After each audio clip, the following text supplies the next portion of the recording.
When we least expect it, when we're least prepared, disaster can strike. And few disasters are as unsettling as an earthquake. So it's important for you. Oh, Mike!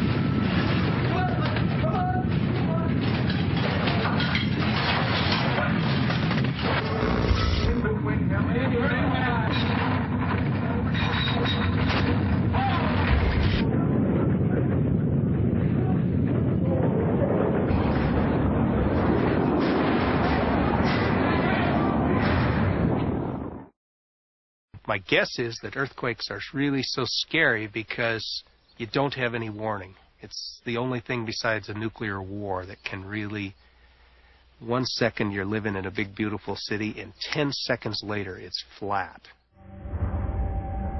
Every day the earth is shaken by hundreds of small earthquakes. Most go unnoticed. They usually occur along the boundaries of the thin plates that cover the earth like an eggshell. Driven by the heat deep within the Earth's core, the plates grind against each other on long lines called faults. When the plates find their motion blocked, stress builds up. Finally, the fault gives way. The released energy races through the Earth in the form of seismic waves. For much of the world, the movement of plates like these is also an indispensable creative force.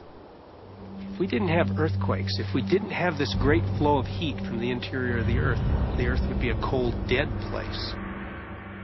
If it wasn't for this great flow of heat, there'd be no continents, no oceans, no atmospheres. The Earth would be as dead and dry and cold as the moon. It's really the earthquakes that create the topography, the valleys, the mountains. Earthquakes have been shaping landscapes for eons. It's only in the last few hundred years that civilization has gotten in the way. And when it does...